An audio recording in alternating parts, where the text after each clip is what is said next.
next song will be 421.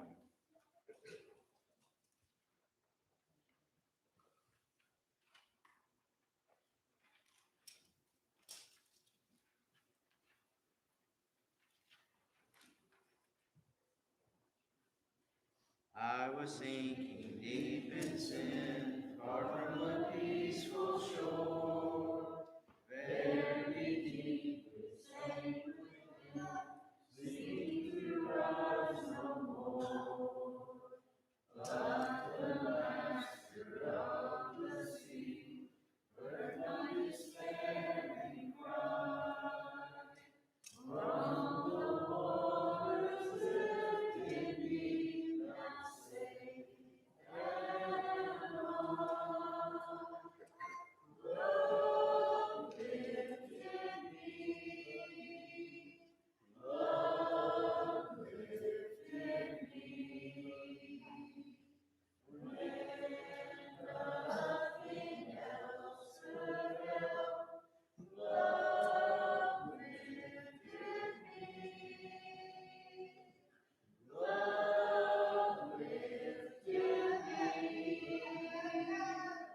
love lifted me,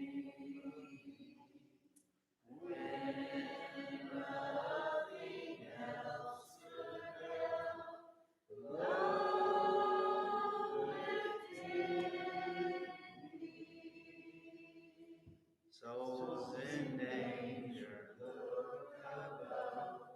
Jesus completely safe. He will lift you by His love out of the angry grave.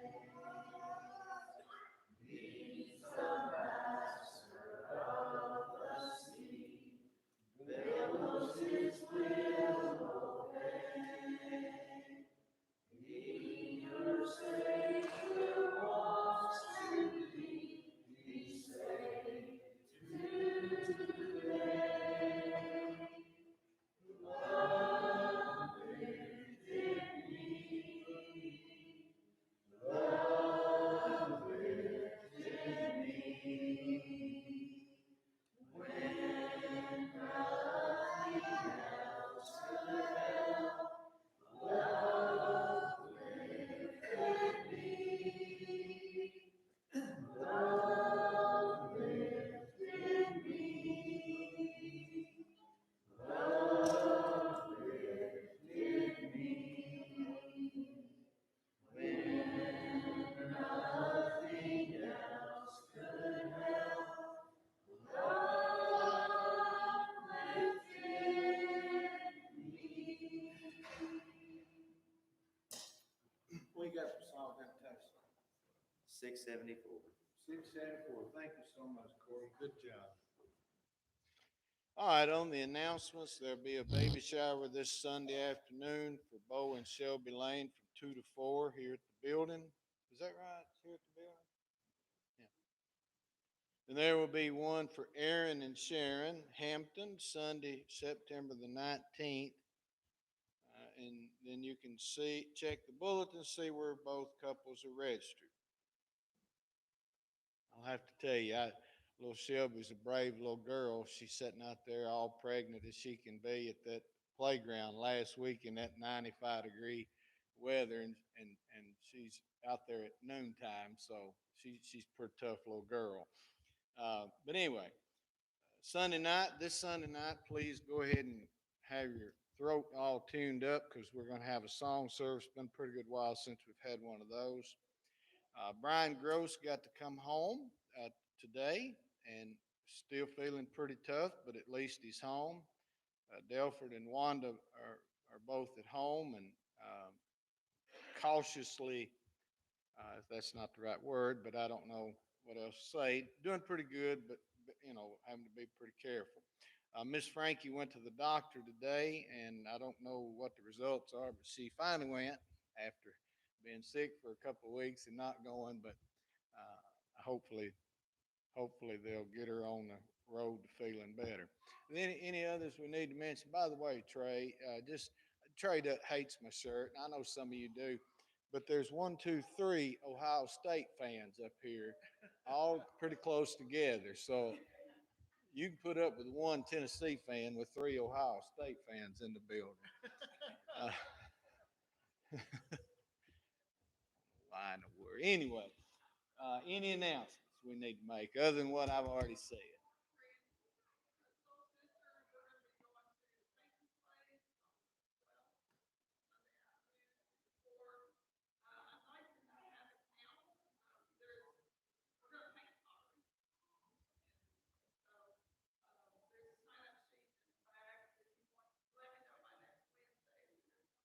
Where is the place? Okay, the painting place. I thought she said painting place. That was old. Was, the painting. Well, I don't remember that show, but I know that used to whenever things were real chaotic, people say this is a regular painting place. I didn't know really what that meant other than chaotic. Painting place. It's that Ohio State education might have mispronounced that. Anyway, the painting place, September the 12th, sometime, when did you say Sunday, Saturday? Between 2 and 4.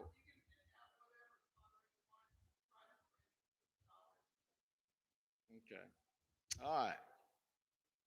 Any, and let her know, please. Anybody else we need to mention? Yes, Al. How's your mother? Before you, how's your? Good. Yeah, that's big.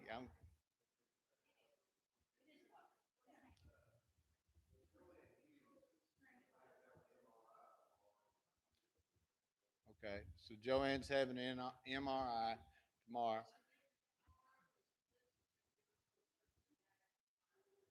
I got her in. Oh, and how's Alicia's babies?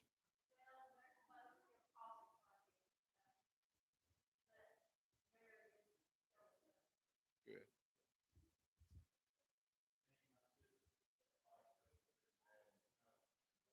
Oh, really? And she's on oxygen too, and she so certainly keep Brian's sister. What's her name? Tricia. Yes, ma'am.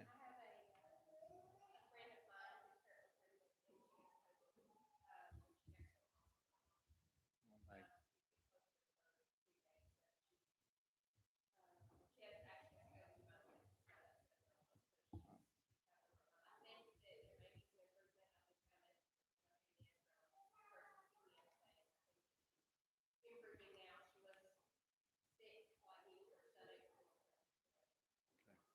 So Megan's friend that's expecting has COVID and getting close to her due date. Oh, really? Doyle and Kathy? Well, I knew Kathy. Lynn said something to me about Kathy leaving, okay. All right. And what about Miss Betty? Is she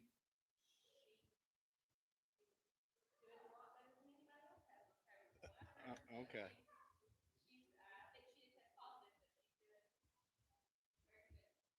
Great.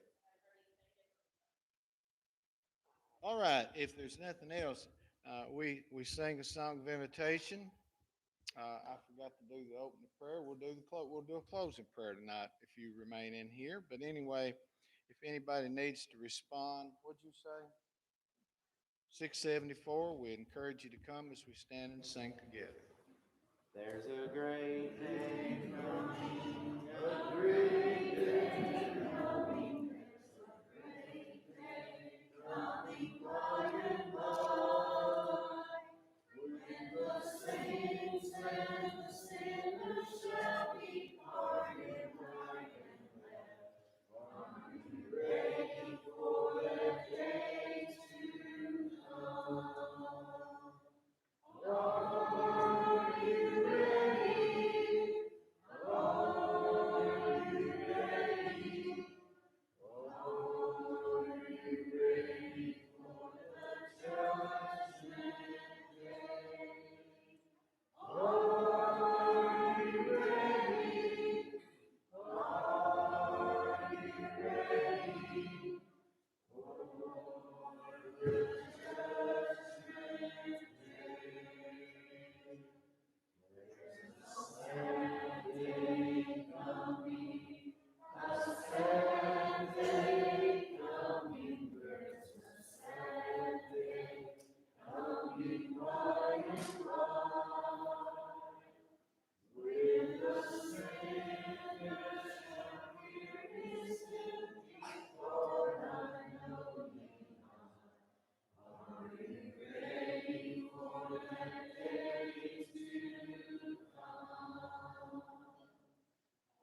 forgetful as you think I am. You know what you mean. I know what I sort of meant.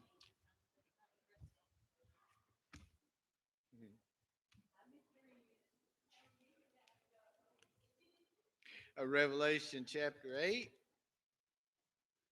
We were actually finished, but we'll review there. As we were singing that song, that just made me have flashbacks to the old days when we had gospel meetings. Most of you might have called them revivals, but the Church of Christ terminology where I was from, you dare not call them a revival, you call them gospel meetings. And that that song being sung by a full house and very solemn on that last verse, it was a moving thing. It really was. Uh, Wished we could go back on at least some of that, full houses and successful gospel meetings, revivals. Uh, I guess we just got to rethink things and figure out how to reach people in a different way because that did cease to be effective. It couldn't even, I mean, I'm not, this is not a slight, this is just reality. You couldn't even get your members to support your own meeting. Um, a lot of churches can't, that's why they quit.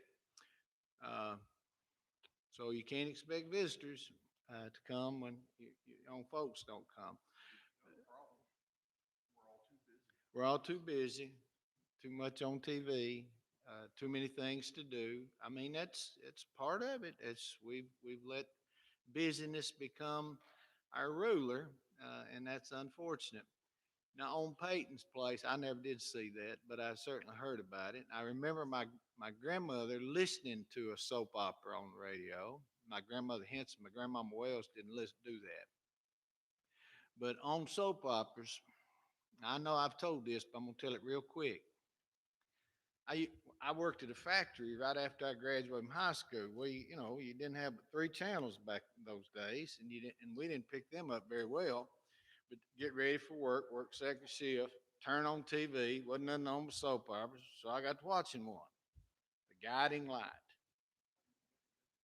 And that, I don't know, I watched it 6 months, I guess, something like that, maybe even longer than that. And then uh, things happened where I didn't have to watch that anymore. And I was visiting Tommy. Oh, I'll think of it in a minute. Gail at the funeral home's mom. I'll stop forgetting her name. Judy Woodard's mama. I said Gail. Huh? Anyway, I was visiting her one day. She's having all kinds of issues. Now this is 20 years later, almost 20 years. And I visited this lady in her home, and she's got the TV on and the guiding lights on. And I said, "That's Roger Banks," or whatever his last name was. She said, "That's right." I said, "He died 20 years ago." She said, "No, you just thought he died."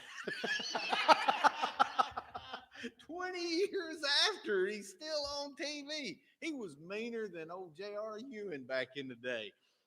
Whatever his name was, Roger something. Anyway, and then my poor little sweet stepfather, he thought soap operas was the awfulest thing that ever was. But when he first went to the nursing home, he didn't have much else to do. So guess what? He got to watch it. And you'd visit with him, and he'd tell you everything that was going on. Old so and so's cheating on so and so, and I'm like, "Papa Joe, what has happened to you?" But anyway, they're stories. That's what people used to call them. Got to watch them a story. Yeah. All right. Well, this isn't a soap opera. What we're studying, Revelation chapter 8, you've got the angels blowing the trumpet, sign of judgment. You've got the great star fell from heaven. And it's the verse 11, the name of the star is Wormwood. And I told you about the little incident where I was sitting in on a Bible class, and this guy was saying that he and some others had been tracking this meteorite going through space, and they thought it might be wormwood. And I'm telling you, I wanted to say how silly I thought that was. Uh, why he thinks I don't know why we all think it's about the United States. Why do we think that the Book of Revelation is all about the United States? I mean, hadn't there been a few other countries beside us? I think there's been a few, and I think God was interested in them too. And you know good and well when these first century Christians were reading this letter, they automatically thought, well, he's talking about the U.S. in the year 21 or in the century, 21st century. You know that's what he's talking. No, that's not what they thought. This message was for them. Now, how we apply it to us and what's going on in the current situation is a different issue. I mean, we still need to understand that the central truth is you worship God, nothing else. No matter when you live, that's the central message. And if you're following the Lamb, then you're going to overcome. That's the central message. I was just thinking, driving down here this evening, that and I'm gonna make a copy of this and hand it out. It's from the book "Worthy is the Lamb" by Ray Sumners. He shows what different people have done with the number of the beast 666, and how they've come up with all the different things. Do any of you know what first name the numerical value, or what name has the numerical value of 666? It's Nero Caesar. Now, you all know Roman numerals and all that, and they have a numerical value. But here comes along people in the 20th and the 21st century, and they'll say, okay, we're gonna make the letter verse worth one and the B verse whatever, and they come up with all this, and so they make it up to where it'll fit current people. In fact, you can make it say Billy Graham doing that, and that's, I mean, it's silly what people have come up with.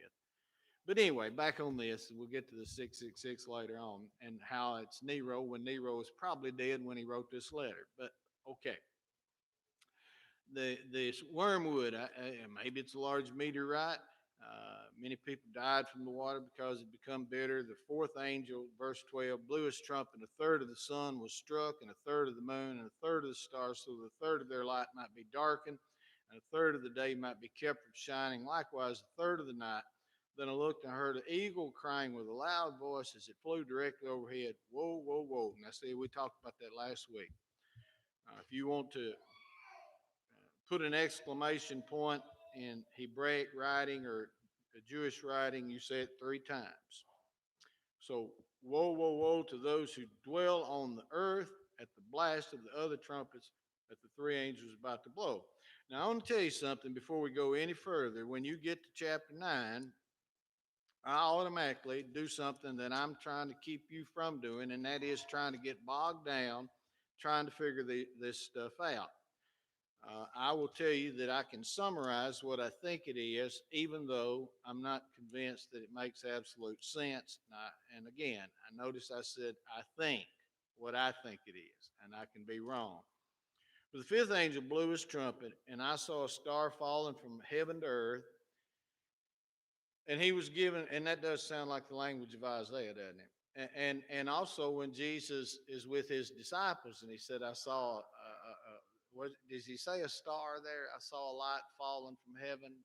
Where he's talking about his disciples coming back, telling all these miracles that they've worked and everything, and he basically is saying Satan just suffered a defeat. I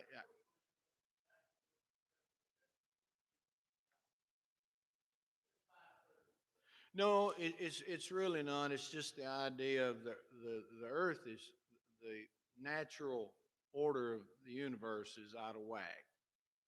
I don't think that you do anything. Yeah, you do normally do things with numbers, and we're going to look at that in a minute on the 3.5 and how that's used in different ways. But I don't. In this case, anything I've ever read really didn't put a whole lot on that. It's just the idea of, you take a third part of the world and being in darkness, that's should got everybody's attention.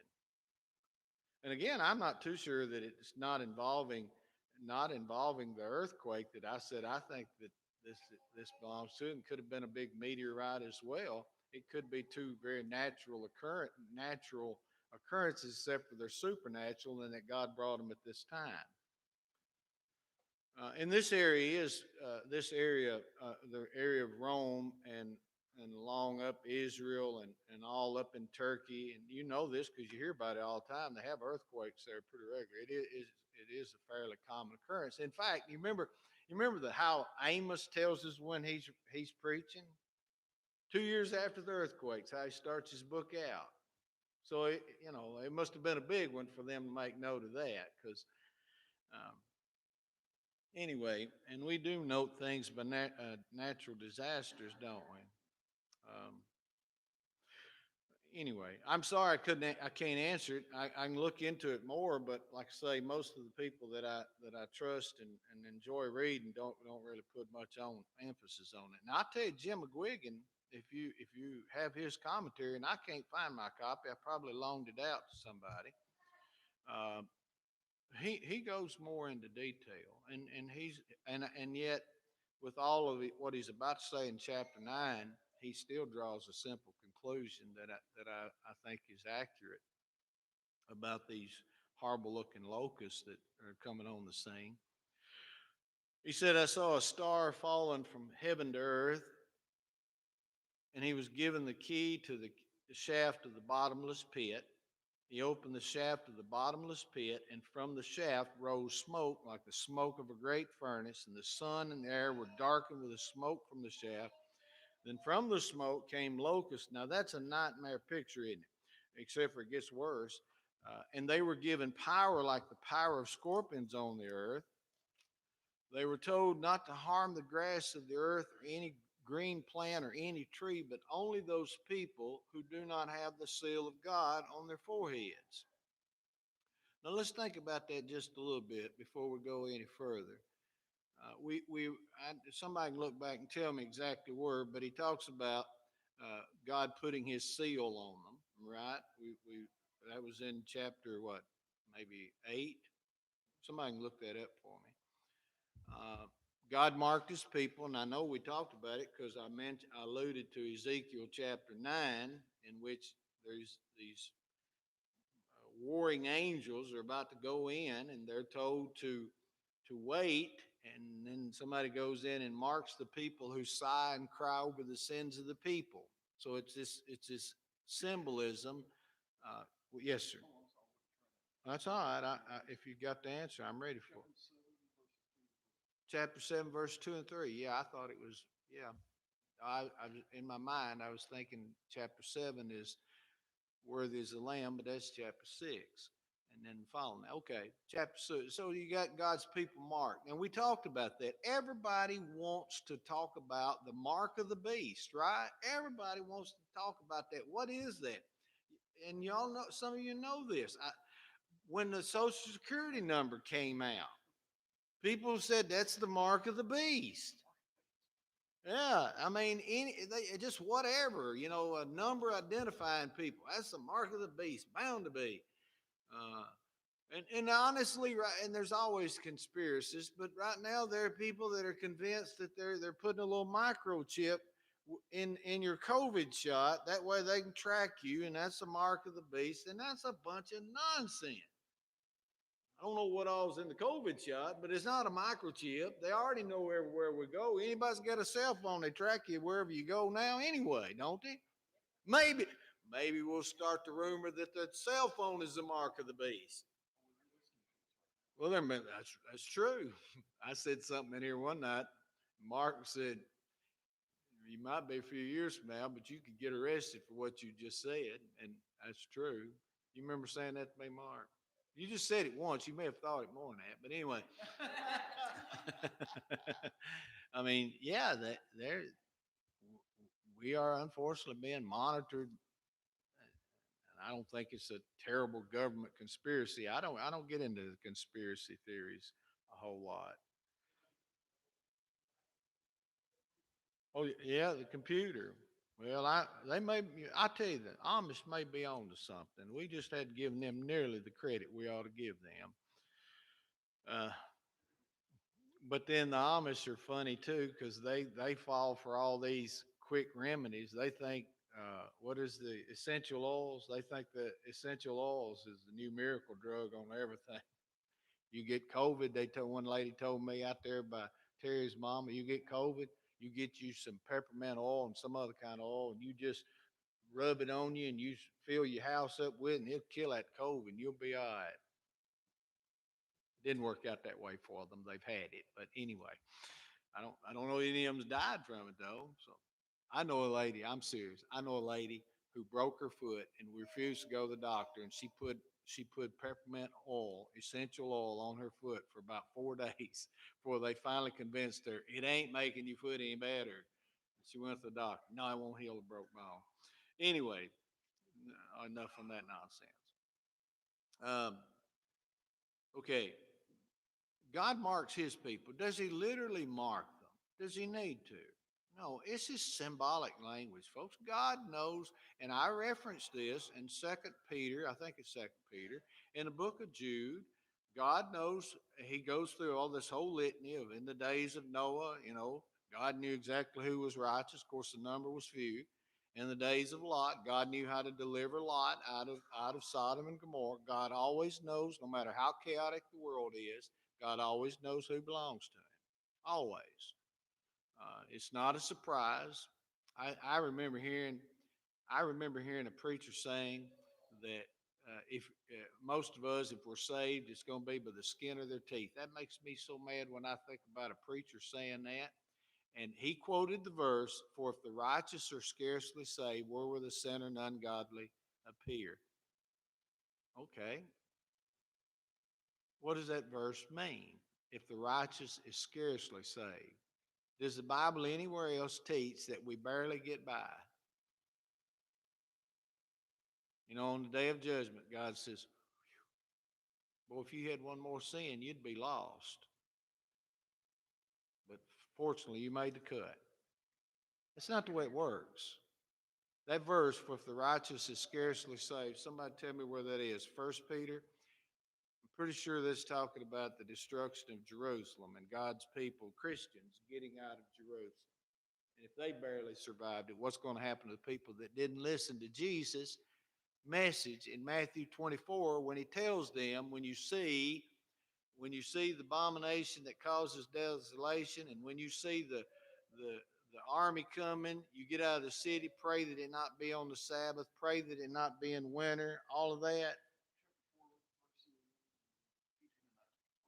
First Peter 4:18-19 is that verse about it, "For if the righteous scarcely be saved." I think it's talking about the destruction of Jerusalem.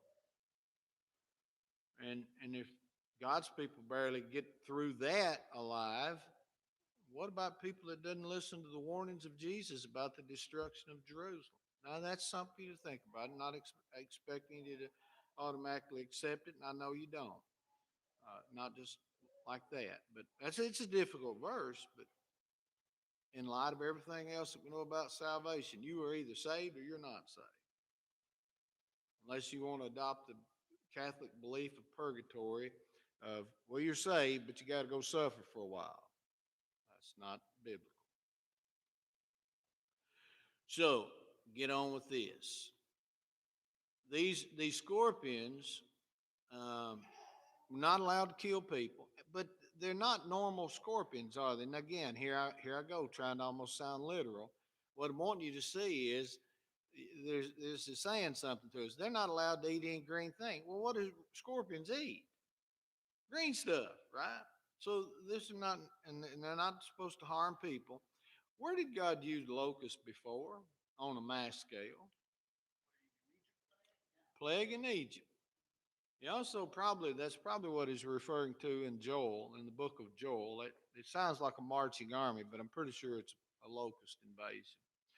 And so God uses them. But what did God use the plague in Egypt to do?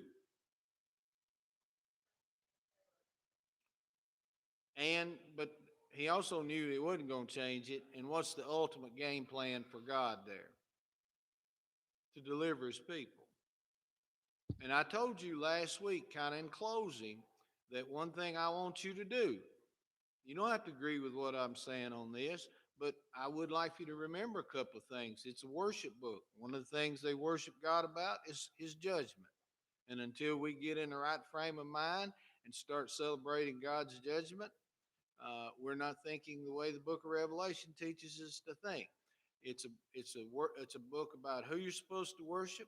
It's a book about worshiping God for judgment, and it is a book about Exodus. That's the one I hit you with as we was leaving. I think you need to read the book of Revelation completely with the idea that this is God's delivering his people. Now, Jerry, when old Moses went down there to Pharaoh and he says, God said, let my people go, what was the initial reaction of Pharaoh? And what else did he do?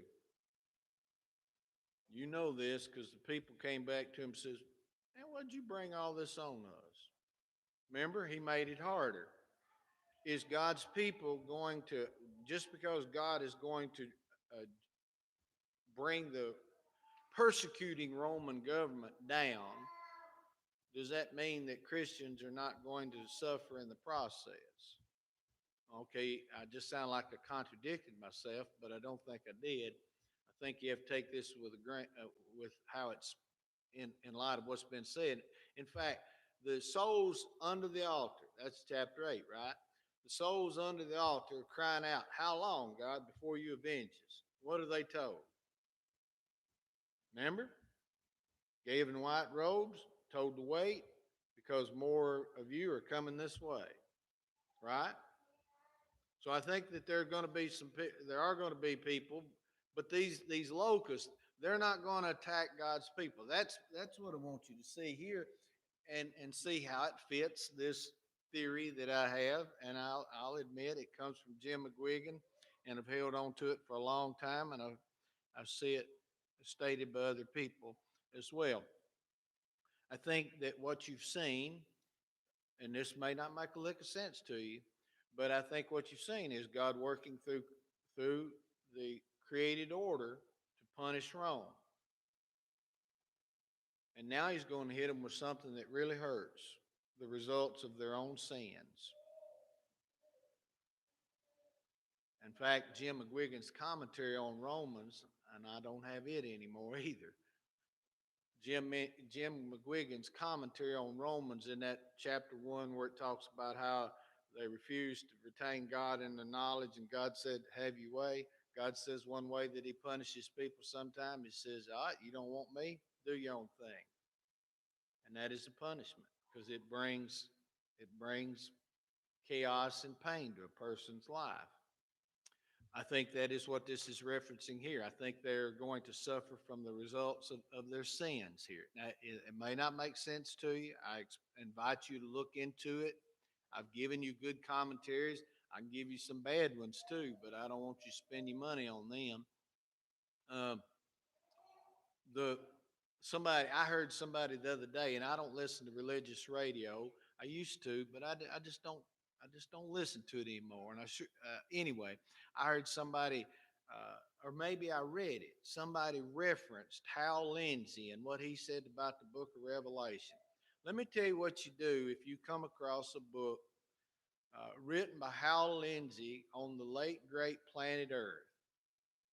You throw it in the garbage can and you pour something on it so nobody will get it out and read it. Okay, pour something nasty. Pour grease that you fried fish in so nobody will read that thing. It is garbage, and yet it set the standard for Protestant understanding of the book of Revelation in the last half of the 20th century. Now, he said all this is going to happen. I remember Jerry Falwell saying, because I wasn't a Christian at the time, and it was when I was working at that factory. I'd watch soap operas before I went, and I was preaching late night. That kind of odd contradiction, wasn't it? But I came in and I turned on old Jerry Falwell, and he said something about he believed all this was going to be fulfilled in 1989. And that got my attention. And then 1989 came and went, and I realized Jerry Falwell didn't have a clue what he's talking about. But Hal Lindsey wrote this book, Late Great Planet Earth, and he explained to everybody how the book of Revelation played out and how all this, the Battle of Armageddon, was coming by the year 2000. And guess what? When it didn't, he wrote a revised version of the Late Great Planet Earth. So let me tell you what to do when you run across a copy of the revised version. Pour that same grease on it, because it's garbage. But that set the standard for the way people view Revelation. That nonsense. Uh, I don't put anybody on the spot, but there's really around here you don't hear premillennialism a whole lot. Missionary Baptists are millennialists like us, believing that the 1,000-year reign spoken of in Revelation is figurative. The Methodists are amillennial, and us. And Catholics are very vague on how things are going to play out. They really don't get, and I'm okay with that. They're really not trying to figure out end times, and they're probably better off for it. But anyway, uh, so most of the in General Baptist, they're all millennials. So we don't hear much of what the rest of religious America hears on this nonsense way of interpreting Scripture. And I'll tell you this: one of my favorite preachers to hear. He's dead now, but they still show his preaching on TV. Adrian Rogers. Have you ever heard Adrian Rogers? I know Jimmy has. Man, he had, for one thing, he's got one of the greatest speaking voices ever. I mean, he just does. And he preaches sermons, alliteration, where everything starts, the power, the purpose, the praise. He does that. And I'm fascinated by that. My mind doesn't work that way, but it makes for good sermon outlines. What do I care? I don't use an outline like anybody else. But anyway, no, I'm really intrigued by it. I think it's great, and I think he's so good on so many subjects. But when he gets to talking about end times, I mean, he just lost his mind. All of these great rules that he followed in interpreting Scripture, they're gone when you when you get to talking about anything to do with the end time theology. It's just it's interesting to watch and kind of disheartening too. But anyway, I'm getting back in this. Uh, in appearance, the locusts were like horses prepared for battle on their heads. Sorry, on their heads were what looked like crowns of gold. Their faces were like human faces, their hair like women's hair, and their teeth like lions' teeth. They had breastplates like breastplates of iron, and the noise of their wings was like the noise of many chariots with horses rushing into battle. And Hal Lindsey or Walford, who was another guy like him, he said, that's clearly Russian helicopters right here. That's what he said. Yeah, that's what he said. I didn't say that's what he said. I don't know whether to snort in derision or throw my hands up in exasperation. Either way, I'm not happy. They have tails and stings like scorpions and their power to hurt people for 5 months. Now, that is the normal cycle. That's the normal cycle of locusts. So, he tied to it. They have a king over them, the angel of the bottomless pit. His name is in Hebrew is Abaddon, and his Greek is called Apollyon. Where's that word? That Abaddon is in the book of Job somewhere,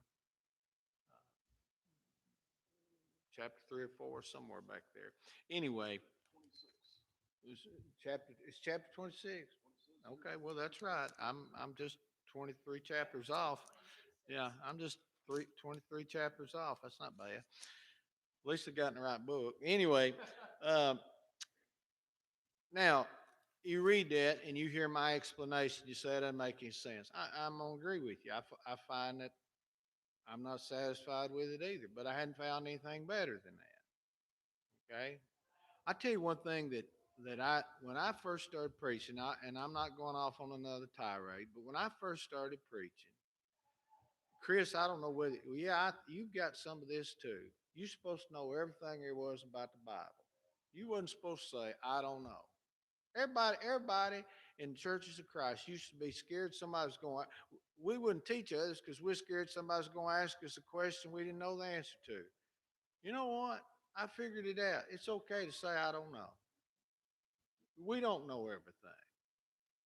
And I hope that we're smart enough that we know that we sometimes need to change our mind on some things. I've changed my mind on two or three. No, I don't think you. Well, two or three pretty big subjects, two or three times, and I don't even know where I'm at on it now. I'm serious, and people may not feel comfortable with that, but don't y'all think that this book? Look, if our salvation is totally dependent upon us understanding everything in this book, then there's not a soul going to be saved. Wouldn't you agree with that? Apparently not.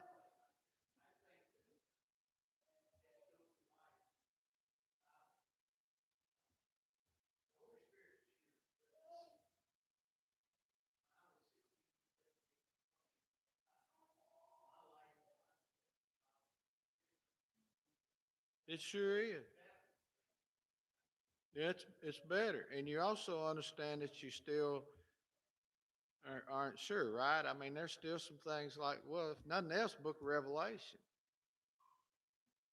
At some point, I got to tell y'all what a 15-year-old told me his explanation of a King James term, but I'm not telling you now. But I guarantee you, I won't forget it anytime soon. When I got through laughing, which took me a while, I had to say, "Tell me how you got it," and then that's funny too. But I'm not telling you tonight. Uh, oh yeah, I again, I'm having to teach seventh graders.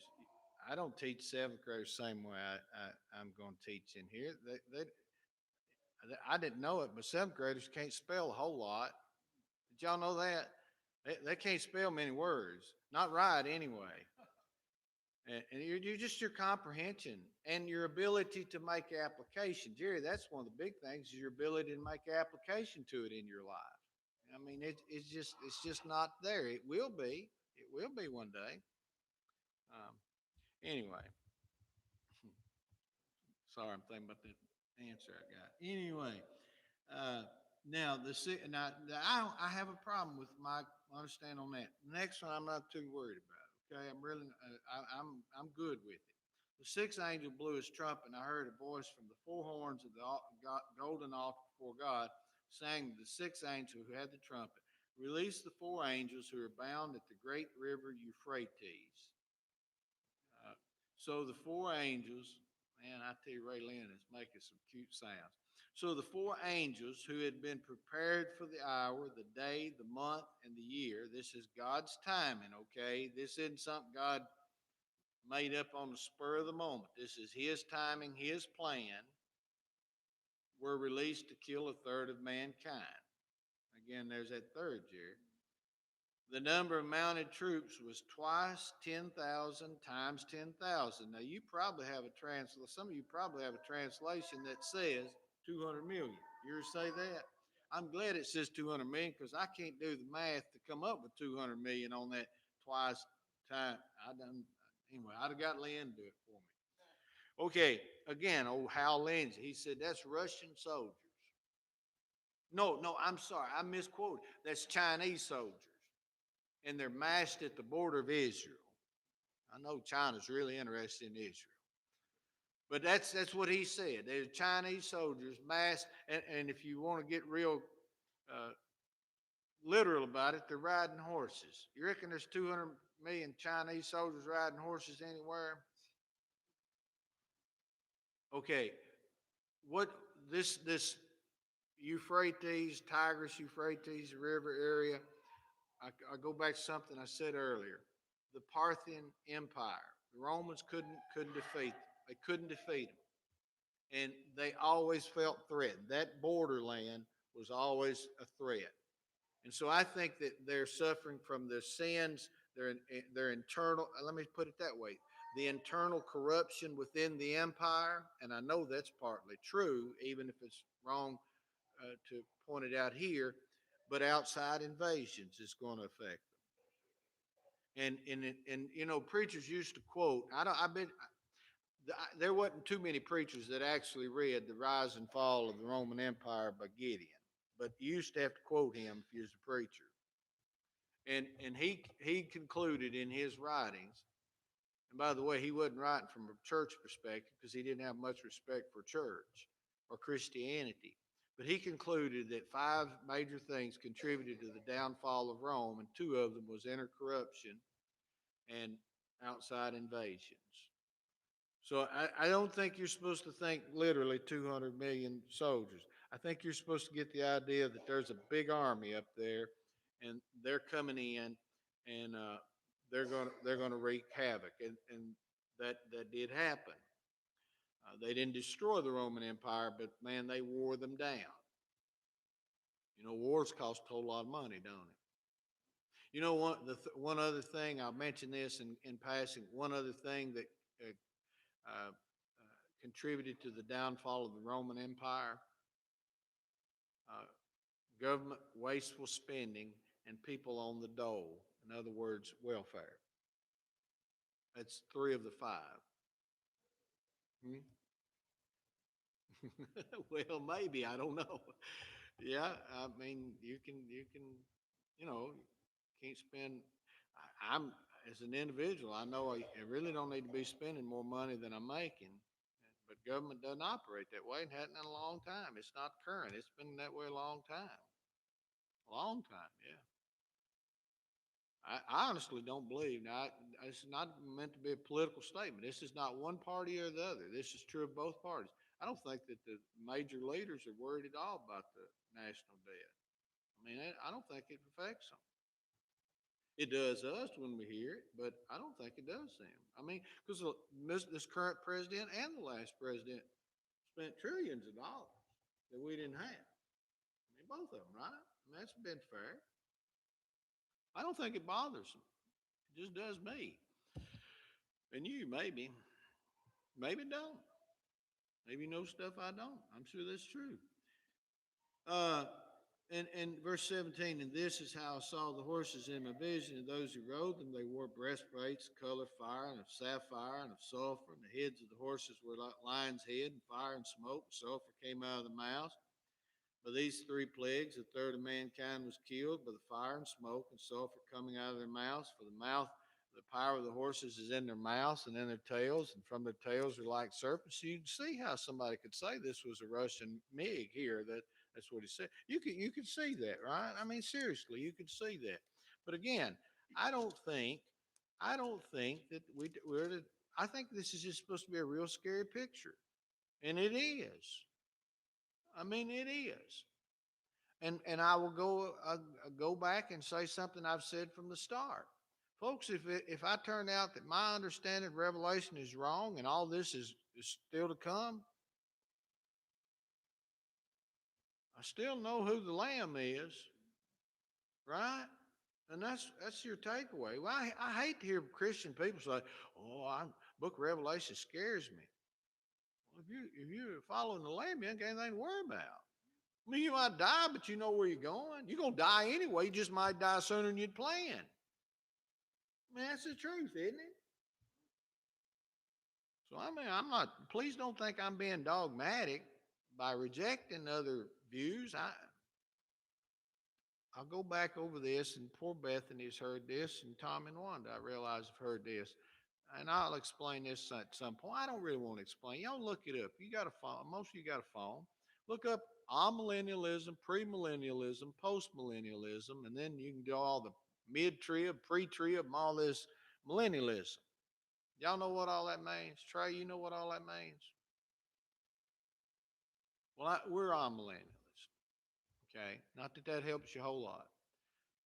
But I'm a panmillennialist. Now, Trey, what did I tell you that meant? I'm an amillennialist, but there's amillennialists, premillennialists, uh, postmillennialists, mid-trib, and all this other stuff. There's 40 branches of those. But I'm an amillennialism, and I'm a panmillennialist. What's the panmillennialist? No, I like this one. I ain't worried about it. It's all gonna pan out in the end. And I believe that. Don't y'all? It's gonna pan out. Don't worry about it. Follow the Lamb. And if I don't mean this to be a curse word or to be trying to be cool, I don't do that with language. If all hell breaks loose, if you follow the Lamb, you're still gonna win. That's a good note to end on. Somebody had a prayer. Let's have a opening prayer to close. Who had it tonight? Okay, Mark.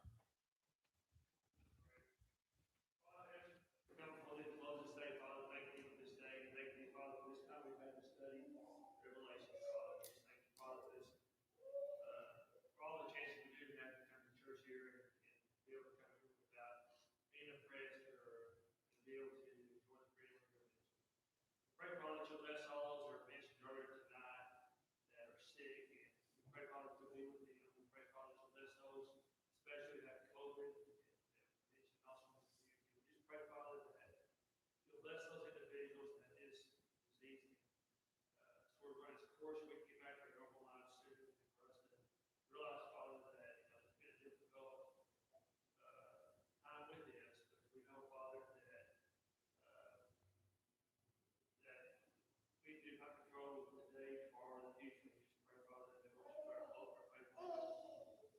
Pray, Father, that you'll bless those individuals in the Gulf and throughout the United States who've been affected by the storm. We pray, Father, you bless those who've been displaced from the homes, their homes destroyed down their building, rebuilt. We just pray, Father, that you be with those individuals again. Bless them and bless us, Father, too, to realize that what we have here on this earth is all temporary, our homes, our businesses, or even this church, but Father, can be gone and be put out. We just pray, Father, that again we'll not put our faith and our trust in monetary things, Father, but the things that are what was the word, Father, that's in serving you. Pray, Father, you continue to bless those, bless our young people.